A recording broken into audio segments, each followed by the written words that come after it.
Jennifer Lawrence is here. She is an Academy Award-winning actor. David Edelstein calls Lawrence a marvelous comic and dramatic actress. She can illuminate the struggle amid chaos to cultivate an inner stillness. She has starred in such hit films as Winter's Bone, Silver Linings Playbook, and the X-Men series. This year, she concluded her role as Katniss Everdeen in the Hunger Games series. And here is a look at some of her work. My mom's sick. And she's always going to be sick. Pretty soon the laws are coming and taking our house and throwing us out to live in the field like dogs. Prim! Prim!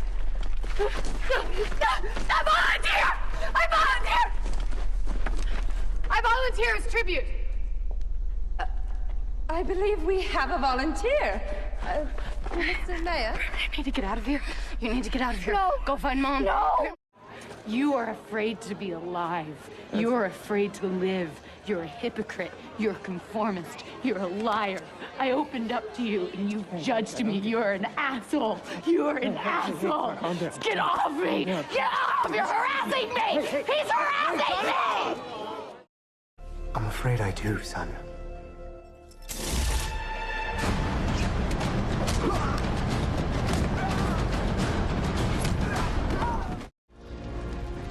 I have a message for President Snow. You can torture us and bomb us and burn our districts to the ground. But do you see that? Fire is catching. And if we burn, you burn with us. Lawrence stars as Joy Mangano in David O. Russell's new film, Joy, opening on Christmas Day. I'm pleased to have Jennifer Lawrence at this table for the first time. So when you see that, what do you think? Memories from shooting. Yeah. The favorite character of all those? Oh, Rosalyn was the most fun. Why? It was just so out there and so different, and I just loved her. She started with the nails, and that was really fun. And it was also supporting, so it wasn't, the work schedule was nice. So I have nice memories from that character.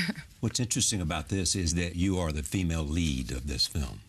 David O. Russell says that's a kind of a, it's saying something big about you and saying something big about what he believes in as a filmmaker.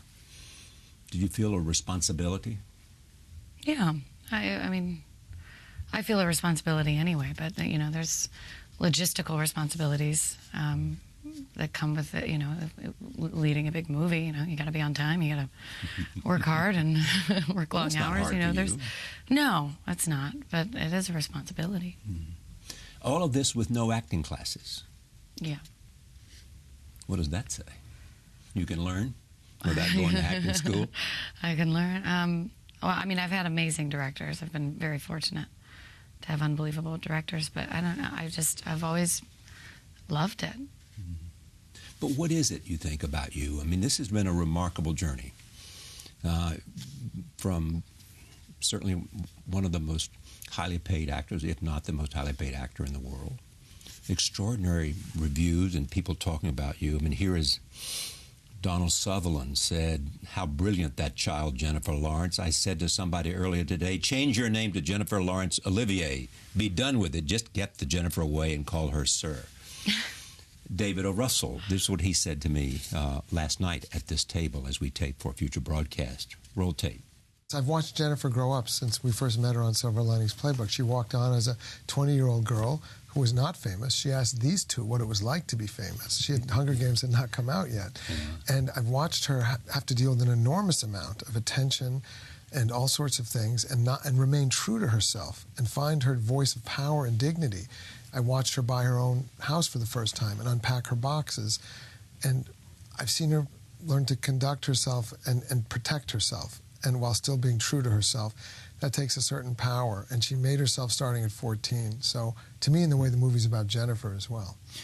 In the sense of her own, the narrative is her narrative as well. Discovering yourself. To me, I felt that. Self-invention as well. Yes, and we would never just want to do a biopic. It's about maturity and power. What is success? People think it looks like a cake on the outside.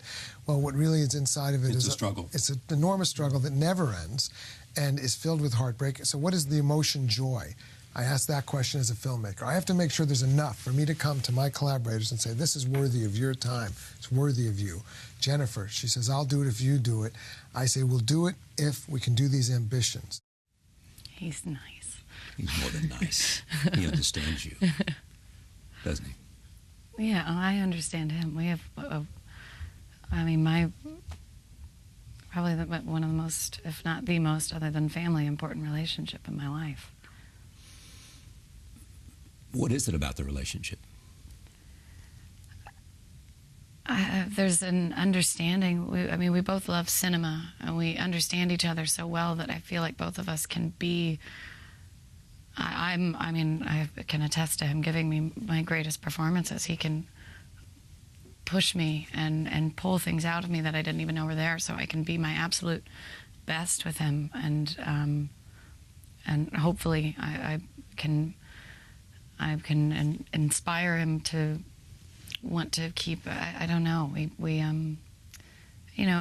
We get along. We have this similar sense of humor. We have fun, and we have an enormous amount of respect for each other. But really, we just have a really very deep understanding of each other.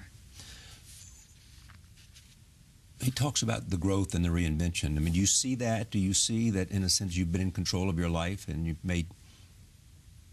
achieved what you wanted to do? Yeah, I feel like I'm growing.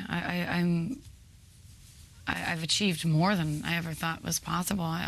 When I first started acting and I was on a sitcom, I was happy to be on a sitcom for the rest of my life. I didn't really have these aspirations. This is so much bigger than anything I could have imagined. So I can feel myself growing up, and I'm still making mistakes that I'm learning from. But yeah, I do understand what he means by I feel very different than when I first met David. How so? Just growing and getting older, and I don't know. Your defenses change. My defenses used to be, I'm little, I don't know. And what are your defenses now? I know exactly what you're up to. You have learned that, haven't you?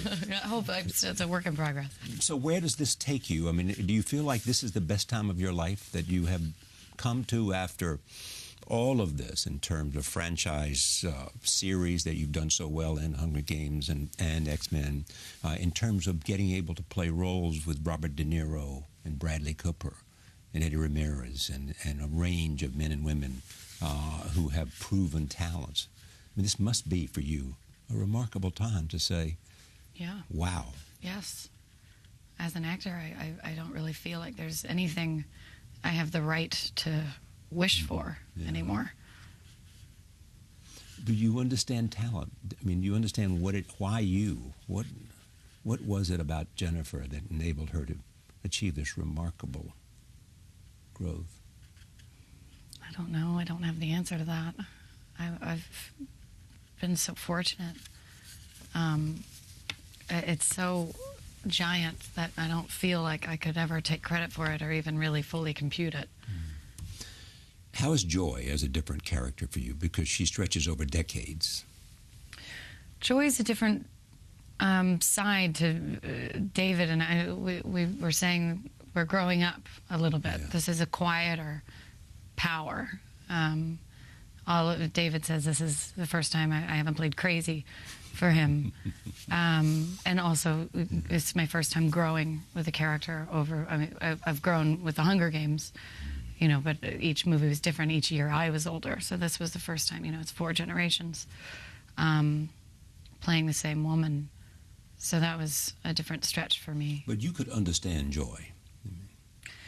I understood my Joy. When I met the real Joy Mangano, I was just so fascinated by her life, because when David pitched me the movie, we weren't planning on doing a biopic. We didn't want to put ourselves in that with those kind of restrictions. Sure. We wanted to be able to breathe, and he wanted to have cinematic freedom and creative freedom and be able to explore dreams and nightmares and her childhood and have creative freedoms. And I wanted that too as an actor. I didn't want to feel like I was doing an imitation.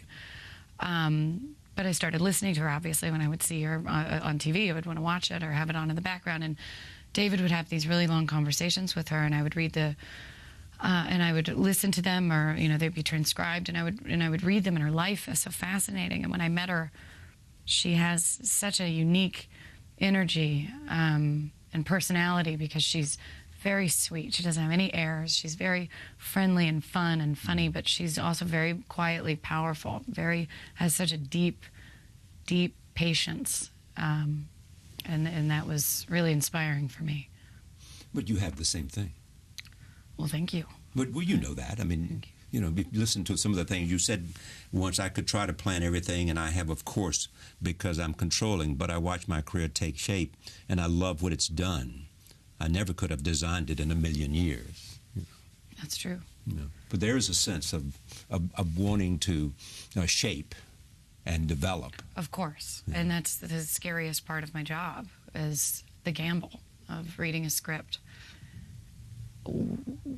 Which one do you do? Who makes it? You never know. You can read an amazing script and hire a director who seems fantastic and an amazing co-star, and you can be on set and be completely out of control and watch it either fall apart, or you can love it, and then audiences don't respond, and then there is planning of a year, if you're going to have this movie come out, what follows that, and then what, and that's the most stressful part of my job, because it is a gamble. But it's important to me that I do make those decisions. I don't want an agent's career or a lawyer's career. I need advice. I have an amazing agent, and I really respect his opinion, but I would never do. It's all, my entire career is dictated by a feeling, and I've gone through great lengths to try to make sure that it stays that way. I've shed big parts of my team. Because I don't want more people to say no to. You trust your gut. I do. Yeah. And sometimes I'm wrong. And when you're wrong, what do you think happened? Everything's fine. It happens. Yeah. In business, there's ups and downs. I would much rather blame myself, though, than go, I shouldn't have listened to that person. At least I go, well, you learned. Yeah, you know why I made the choice, and it turned out to be the wrong choice. Yeah. What do you look for in a role? Nothing. I want to speak to you. Yeah, I pick it up. I mean, the first, if I hear a story that sounds appealing, and I read it, and sometimes it's very clear. You just can't wait to jump in. You just can't wait to get started. And was that true about Joy? Well, no, because there was nothing to read for Joy. David just called me and said, would you like to play the woman who invented the Miracle Mop? And I was like, yeah, can I call you tomorrow? It's the middle of the night. But David... Stop. He called you in the middle of the night? That's always when I know it's going to be good. It's good. When David calls me in the middle of the night, I'm like, oh, this is going to be a good one. Yeah, he's the only person I would answer in the middle of the night. He's the only person whose call I answer every single time, no matter what. If David thinks it's good for you, it's probably good for you. Yeah, and also it doesn't even matter. It doesn't. David could pitch me something that sounds horrible. I mean, Joy was a brilliant idea, and I loved him so much for having his heart in this place and for being inspired by this woman's story. He can find a diamond in something that's being so overlooked. People can walk over it every day, and he can stop and go, there's a story here, and peel it back, and that's what I love about him. But it's not about the outcome of the movie when it comes to David. It's that way with everybody else, but with David, it's the experience on set. It's what he does for me and for I hate the word craft, but it's so much more important for when I did American Hustle, I only had 3 weeks off, I think in about 2 years. I had 3 weeks off, and it was either time off or do American Hustle, and I did American Hustle, and I'm so happy that I did, because I strengthened that muscle. I learned so much more and was able to develop from working with him, and that's what it's about with David. I hope Joy does well. I think it will, because I really think it's fantastic, but I don't care. I just remember the experience on set, and that was so important. What's the experience? Help me understand the experience on set. He's a storyteller, and he's all about the magic of cinema. He's so untouched by everything. It's so pure, and I've never met anyone like that. I've never met anyone in this business, especially like that. And everything's unusual and unorthodox because it's very pure. He'll waste time and shoot. I have to have less time shooting because he wants to stay in my trailer telling me again and again and again the story of Joy that I know Yes. and the script that I've read Yes. again and again until he feels like there's some sort of shift in my eyes where we're on the same page, and then we can go to set. And he can see it in your eyes. I don't know. I don't know, but that's what's most important to him. Take a look at this. This is a scene where Joy's trying to sell the Miracle Mop at a Kmart parking lot here. I have a great video on my phone of David just going nuts with a mop on the cleaning up slush. And he had his headphones in. It was just, I was like, what are you doing? But it was a magic time, too, when somebody else tried to sell the mop and they couldn't on QVC. Yeah. And she understood, let me do it. Yeah, and I that's can sell true. it. That happened. She watched her product get destroyed by this spokesmodel and really did convince them to let her go on. But let me just back to roles. I mean, they just speak to you. It's no formula. There's nothing you are looking for. It just has to speak to you. I guess, yeah. I mean, when you saw Hungry Games for the first time. I loved the books. I was really excited about that message and that format for the young generation. I thought that was really brilliant, and I loved the character. It was scary because it was so big. Strength. Her strength. I mean, and also the story about sacrifice, everything that she sacrificed, and actually the thing that I love most about her now is something that I had to kind of grow into. When I was younger, it used to really frustrate me how much of a reluctant hero she was. I wanted her to just get it and kind of be a hero, and then I grew up and was like, no, she understands. She understands the consequences of war, like any great warrior or leader does. So as you grew up, you understood. Yeah. Your first instinct is just to get it. Yeah, I was like, this could be a great cinematic moment. Yeah, I assume it's called patience. Yeah. Discipline may be the best word. Yeah. But do you have any sense of that now in terms of where you are, that you have to discipline yourself and not try to do too much and try to sort of be very selective? Yeah, I do know I am selective, but there's also, the great stuff happens. It can only happen on this schedule. Do you do it? Do you not do it? How long? I'm an actress. I've got a shelf life at the same time. So yeah, but you also. Balance. How long is that shelf life? Probably until I start getting crow's feet. I don't know. But is it changing? I mean, you spoke out on pay equity and after the Sony hacking. Do you believe that because you have the strength that you have, I mean, that this can change? Yeah, I think the road is narrowing, and I think it's a huge discussion, which is the most important thing. We're talking about it. Yeah. And I think some things are changing. I had a friend tell me that she's getting paid the same as her male co-star, and she didn't believe that would have happened, a year ago. So that's hope that things are changing. What was it about you that made you speak out, saying this simply is wrong, and therefore I have the strength now and confidence in myself? I might think it in the past. I might have thought it and not said it. Now I think it and say it. Well, I mean, I've always known. We've always known about gender inequality. I mean, it wasn't a huge discussion, but I had known about this issue. And when the Sony hack happened, and I saw the difference in pay, I spoke out because I knew what led to that. I knew that there was no one to blame but myself. I knew that it wasn't Sony's fault. That it was what I had done with my own mentality. There's almost a gender bias that we, as women, I can only speak as a woman, as I've never been a man, but as a woman, we almost put this gender bias in ourselves, maybe, possibly. That's why I wanted to just open up and say, I feel this way. I feel awkward negotiating. I feel uncomfortable asking for more money. I don't want to seem like a brat. I don't want to seem like all of these things that are only words that are used for women. They don't have those words for males. And if this can help somebody, great. But because you had gained the strength and courage to do it.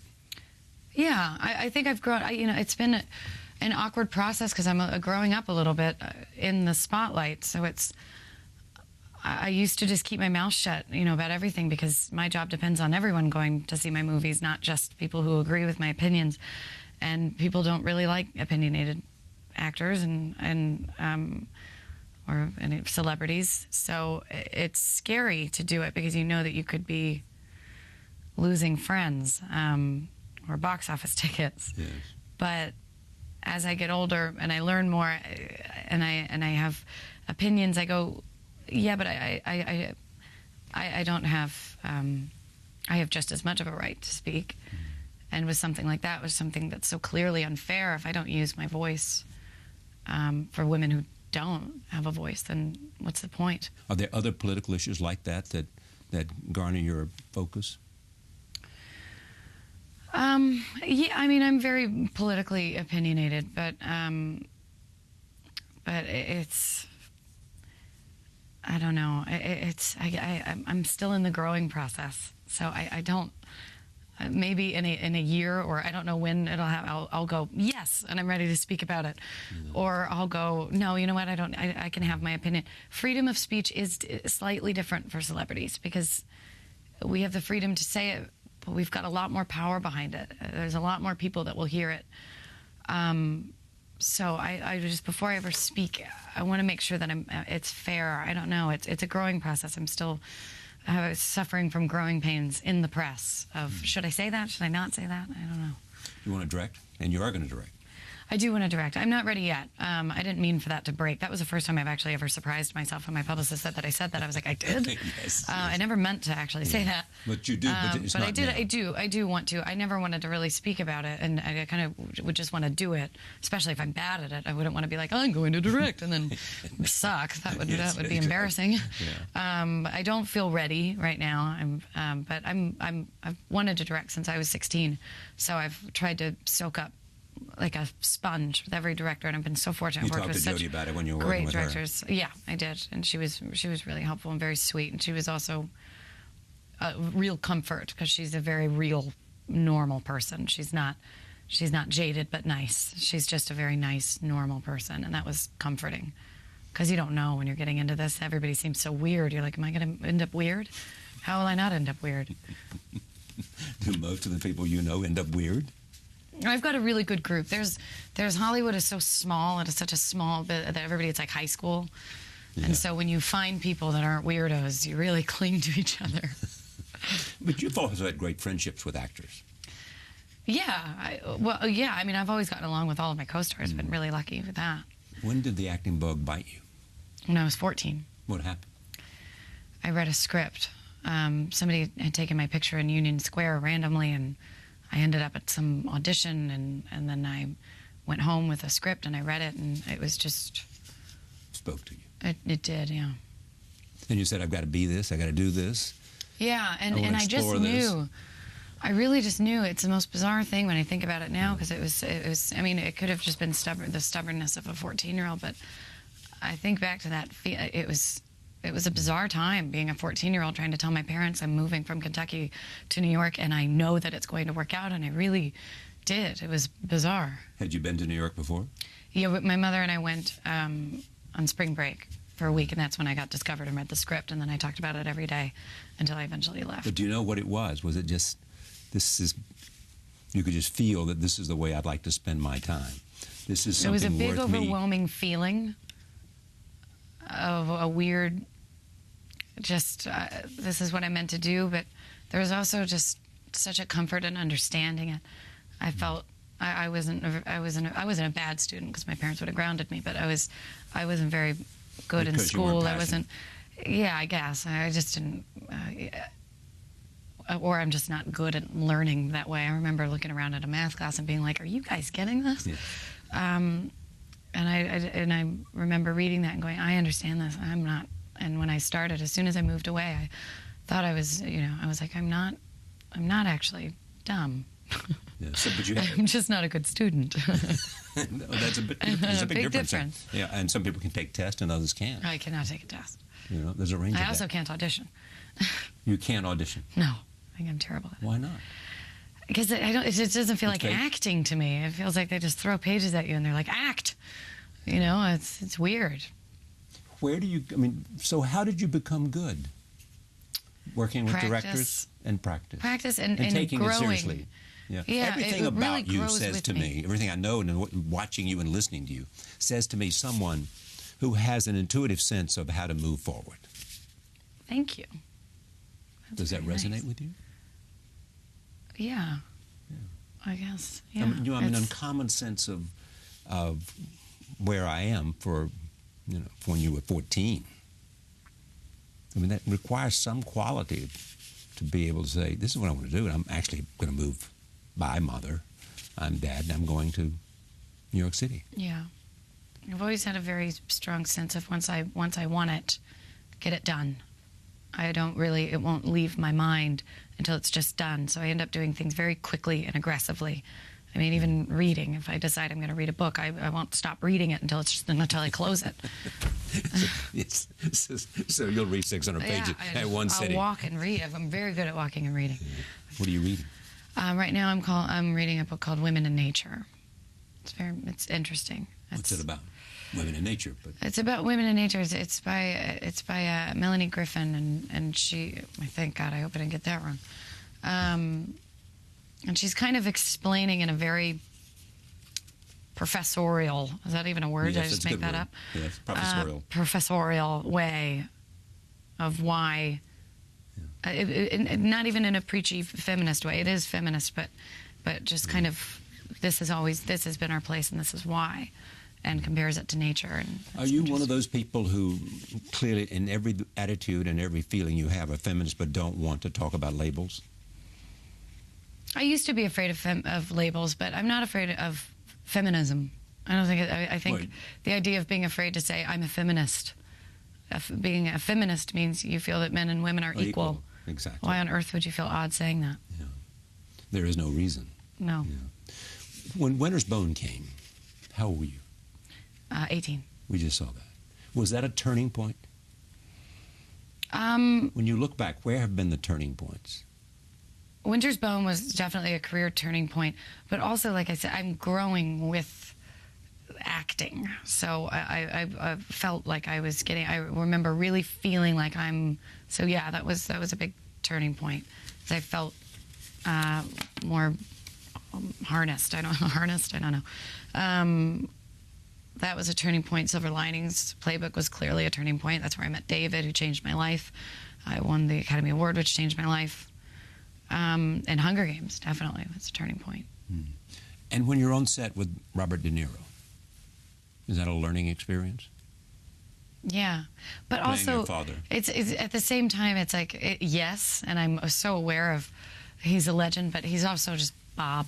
He's so nice, and I've known him for so long, and he doesn't act like a living legend. He's just a nice guy. But David brought out in him in this conversation we had last night the sense of detail that he feels about acting. Yes. And it's had nothing to do with a legend, nor the word that you don't like, nor I don't like, craft. It has to do with just doing it and doing it well. Yeah. Well, he and I are, I've learned, he's, like David said, very interested in details, and that got to me on one scene in Joy where I really noticed that, because I rush, and that's something I have to work on, as I made clear before. Yes. That's my, so I'll be like, I think my character would do this, but we got to shoot, so let's just do it, which is wrong. Yeah. And Bob will never do that. And are you learning to do that? Yeah, I'm working on it. When you think about missing college, is it something you want to go back to? No, not at all. Never. Every time I drive past a school, I go, thank God I don't have to go to school. What is that? Just that it's not. It's not for right me. For you. It really isn't. Obviously, I respect it. I hope kids don't watch this and want to drop out of school. No, yeah, well, but lots of people. Bill Gates dropped out of school. Yeah, and I'm sure young children are your exact demographic. Right. But no, I was never happy in school. I had social anxiety, not social anxiety. I was just always exhausted, and I was always looking out the window, just thinking about freedom. I just always felt herded, like in a herd, and I felt stupid, and I've learned so much. I'm very curious. I'm a naturally curious person. I ask a million questions. If I'm curious about something, I'll read about it.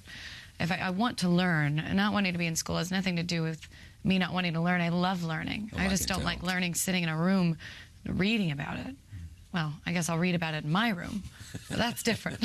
This is another scene from the film where We're going to skip this to where you are confronting Neil Bradley Cooper about the poor demonstration. This is a Miracle Mop. You'll see the continuity here. And Bradley Cooper plays an executive at QVC. Roll tape number 3.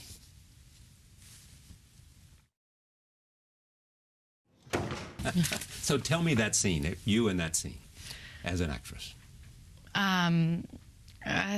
It was...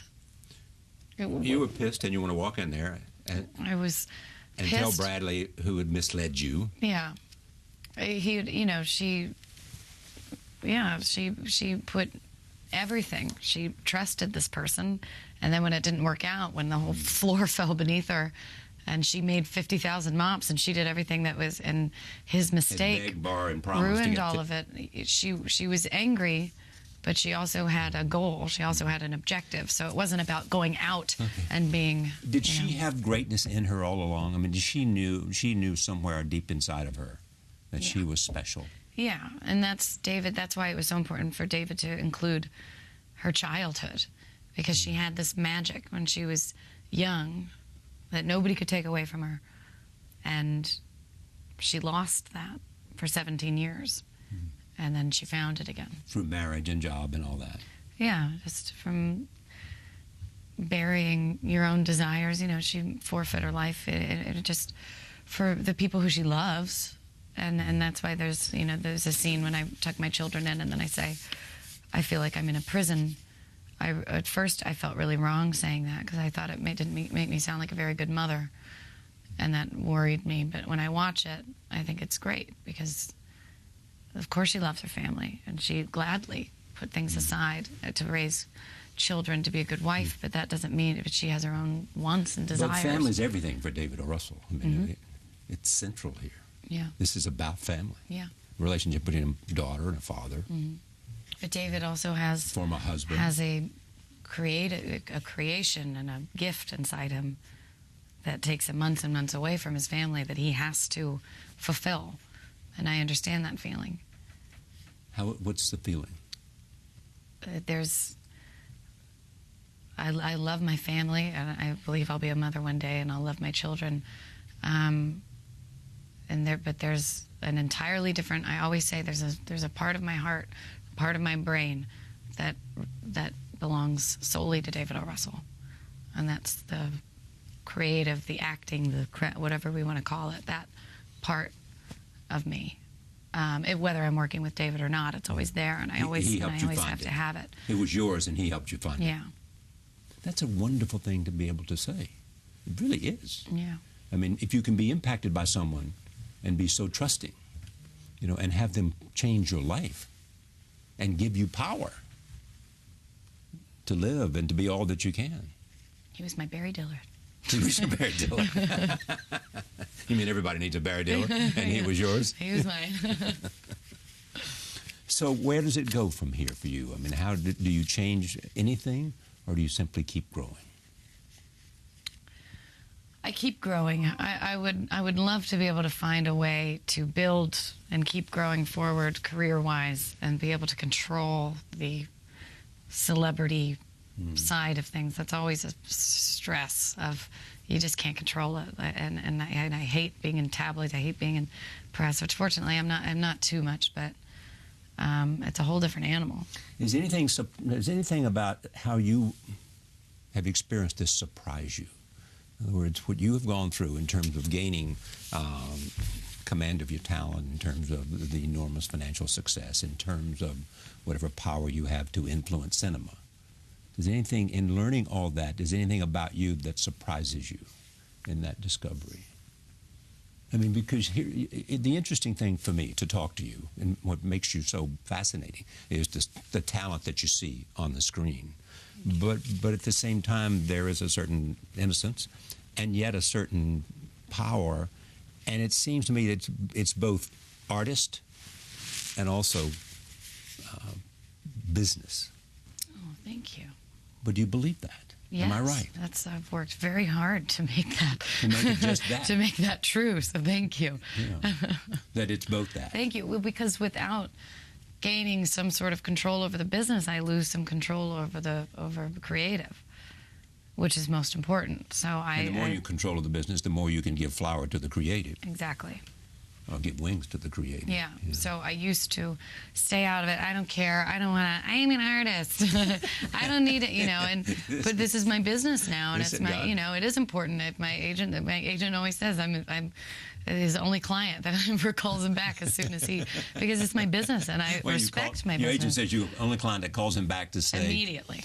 If I have a missed call, I'm probably the only. I return emails, I return phone calls, because you want to know what the options there are. Yes, I've worked really hard to build this, and I want to continue building it. And it's my business, my personal business.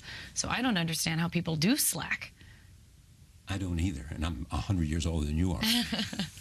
But my plan, what makes you so interesting to me, is that I don't know whether this is some giant plan you've had, or whether it is simply being prepared for opportunity. And opportunity it's certainly morphed not into opportunity. Big plan. I don't think. I feel like I'm reacting as things are happening, and growing and developing, and making mistakes. Very helpful for that.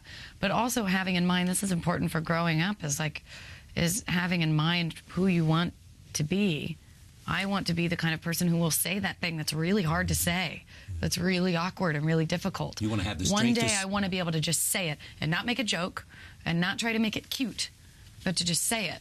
And I remember thinking that and not being able to do it, and then slowly developing and growing, and eventually, and now I say all sorts of awkward things. But you say them with complete sense and I say them I can do this. Deadpan. If you don't like it. Yes. If you don't like it. Give me more money. So take me into that in terms of the negotiation. This is who I am. Negotiation is hard. And when I wrote that essay, I wish to God I could have pushed send, and it would have changed everything. And I don't have any more struggles anymore, because now I just say, I want this, this, this, and this. And it's not. I was writing about a very real issue that I have, that I still struggle with, because this business is very personal. And especially when you work with people, and when you in this industry, it's creative, and so there are ways that you have to bend and go, of course I'm not going to get paid on this movie, that's fine, I'm not doing this movie for money, but what's fair? And I don't know what fair is. That's why to what's fair? Who's they? Whoever you're which negotiating they? with. No, they don't. But hopefully my coyotes. Yeah. Your coyotes. That's what I call them. My dog's got to hunt. I depend on them to explain to me what's fair. Yeah. And, I was trying to explain this to someone, because it is a very personal thing. It's their job to go out and see how much money can you get. And then it's my job to be delicate about that and say,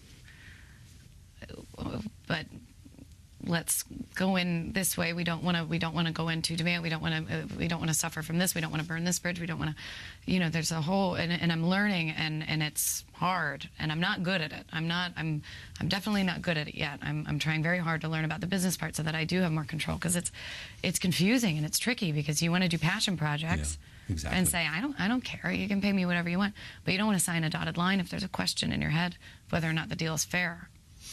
Are David O. Russell films passion projects or business projects? They're passion projects. They're passion projects, but David is very fair, and David and I have a wonderful working relationship, because we're very close. We love each other very much, but it doesn't affect business whatsoever at all. We can say exactly what we mean and exactly what we want to say. You can say, David, that's not enough. I should be doing this. Yeah. And he understands you saying that. Yeah. How about family, in your own family? Has this changed at all? I mean, do they revel in their little girl becoming this very strong woman? I think there's a confusion of what to do. I've never once, for 1 second of my life, I'm so fortunate, I have never wondered if one of my parents or one of my brothers loves me with all their heart and soul. And I love them. I think that it's confusing for my parents. My mom lost me when I was 14. So I think that there's a confusion of where does she fit in. But never, unwavering support. So much support. If anything, it's just confusion. felt unloved. Never. I've never felt unloved. I've never felt unsupported. I've never felt like I know that I can trust my family with absolutely everything. I think that there's just confusion and it's growing pains. You know, it changed their lives too, which is sad. I never meant for that to happen. But, you know, everyone's had to move. My brothers have had death threats. They've had, you know, like there's things that have come into their lives that are very unfair that come from my job. I want to show this scene too, because this is sort of, I love this. This is number 2. This is where Trudy, played brilliantly by Isabella Rossellini, is testing Joy's business instincts. Here it is. She's unreal. God. Isabella. Yes. She gave me stomach cramps in that scene. I was making eye contact with her, and it was like a shotgun. Is that right? Oh, she was amazing. Yeah. But tell me about the scene, and tell me about what your character was saying, and why she said, I can pick up the gun. What was it about Joy? All of this whole story is moments and different turning points for Joy on finding this maturity and this power in her that she didn't recognize. And so this is one of those moments where I believed when doing the scene, when she was asked the question, she didn't know, or would have even said, no, I wouldn't pick up a gun. And you could see that in your expression at the beginning. Well, thank you. Yeah. That's like... And then she finds herself. Within a minute. Yes. It happens very quickly. What was great, when she came in and did that, the scene where she does all the technical... She took over the scene. Yeah, exactly. It was terrific. I mean, I read it, but then she did it so well. And that's hard, you know, just to do it and have the authority. And I saw how terrific she was. So that's... and in this movie especially, she had so much to do. And sometimes she'd get annoyed at him because he would jump in with a line and she just worked on it. She wanted to try something. She said, let me just finish this. Sometimes I'd get annoyed too. Just let me just finish what we've worked on, and then you can throw us all lines. Let's get what we prepared first. And then we'll go follow the innovation we want. I mean, not that what he's giving is not good. It is good, but it's just we want to like at least do this. But what was the question? I was Jennifer. She's great. Yeah, she's great, and she's just terrific. She has a magic about her. I mean, did David talk to you about this idea that, you know, you're the star of this film, and there's a huge amount of talent around the table, but you are the lead of this film. Do you talk about that? Yeah. He says... What's that conversation? It's all you, buddy. It's on you. It's all you. All you. Can you handle it? Yeah. We had, you know, different... David's a sponge, a non-stop sponge. He gets inspired by the most bizarre things. He watched me getting my hair blow-dried one time and went, a shovel, the sound of a shovel in a cemetery, and then ran out of my room. He watched me, as he said, I had moved into a house and I was unpacking boxes and I found a box of my childhood things that my mother had brought from my house in Kentucky as we started going through all this just weird stuff, and that inspired him with the paper things for Joy as a child. So I don't know, it's ongoing.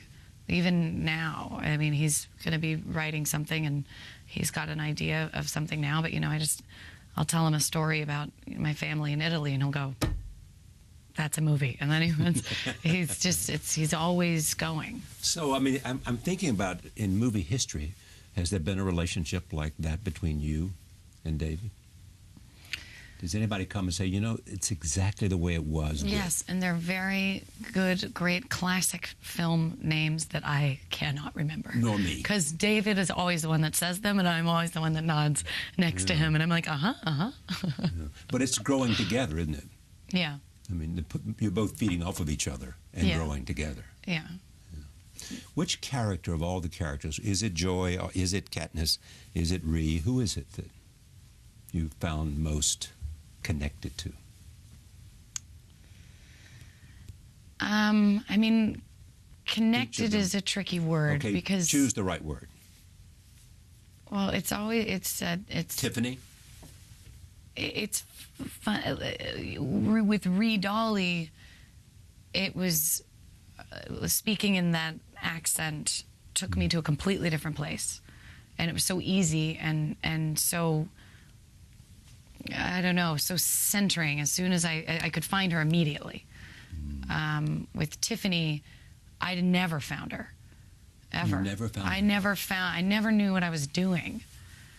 And I felt like I was swimming. Well, but did that make it a good performance? Apparently. Apparently, yes, that's right. The Academy thought so. I was like, what? I remember sitting in an airport going, oh my God, I'm never going to work again. I'm never going to work again, before the movie had come out, and I hadn't seen it. And I was like, I was always trying to put my finger on her, and I couldn't. I could never grasp her. With Joy, I understand that kind of growth, and it inspired me. I've never felt the need to relate to a character because. But I mean, you understand in Joy's case, there's, whether it's greatness or something else, there is power within her that needs to be released, and when it released, it shows what it's about. Yeah. Well, I understood. That's a bit of your story too. A little bit, or a feeling very sure about this thing and hearing no a million times and going, no, it's there and I'm going to make it happen. So, because you were successful so young, did you never feel no? No, I felt no. Yeah, you'd be up for roles that we don't know about. Yeah, I auditioned for all sorts of things and didn't get them, but it never bothered me, ever. Never? Never. I can honestly say it never affected me. Does anything bother you? Yes. Like what? I'll just, you can't spend so much time thinking. It's not in my day-to-day, but every once in a while when you're tired and your defenses are down, you just go, does everybody hate me? Am I overrated? Am I annoying? Because I annoy myself. And no one should be listened to as much as I'm listened to. Nobody should be, I see pictures of me everywhere and hear everything that I'm saying. I say one thing to one reporter and it's like, bah, bah. I'm like, how does this not drive people nuts? Yeah. So that scares me. For a moment. Yeah, and it worries me. I don't know. My personal life doesn't worry me at all, which is lovely. It hasn't been affected. I have really great friends.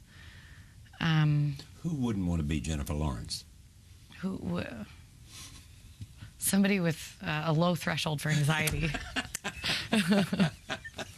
I can't believe there's no anxiety. Someone who's afraid of cameras. or looking at pictures of themselves. Yeah, oh God. Or reading what they've said. Oh God. I was recently read an excerpt from my Vogue article that I did. Which is right here. I did an interview when I was going through a breakup, which I'll never do again. Well, because let me just tell you this story. So I saw Anna Wintour like 2 nights ago, and I said, is Jennifer Lawrence on the cover? And she said, yes. And she said, it's just, I said, would you send it to me? So she sent it to me. And she said, you're going to love it because she's so interesting. You know, she has something to say, and she is so interesting. That's the issue of this. But you're saying what? They caught you at a moment in which you just felt like confessional? Yeah, well, it's like, you say something to you just let it all go because you've just what the hell do I care? I was just very honest. We were just hanging out for a few days, and I just felt like I didn't have my defenses up. I didn't have, and I didn't want them to be up, and I was okay with that. I was like, you know what? Years from now, when I read back this article, if I ever do, which I probably won't, if I ever do, does it matter? That is exactly where I was at that moment in time. Exactly. When I was 25, I was sad. I was going through a breakup. I'm only referring to one part where I was like, I'm lonely every Saturday night, because I was like trying to explain to the people. I was like, you say something and you're like, oh God, guys don't ask me out. I'm lonely every Saturday night, and then you see it in your print and you're like, oh God, jeez. I mean, look, what does she have to worry about? She's lonely on Saturday night? I don't think so. Or who cares? Or who cares? I mean, she makes 20, I still don't feel bad She for makes you. at a minimum $20 million a film, and we're worried about whether she has somebody on Saturday night. Yeah. No, we're not. Yeah, not even I care if I have somebody on a Saturday night. I'm good. So you're off to London. I'm off to London. To promote this. And then what? When do you start shooting again?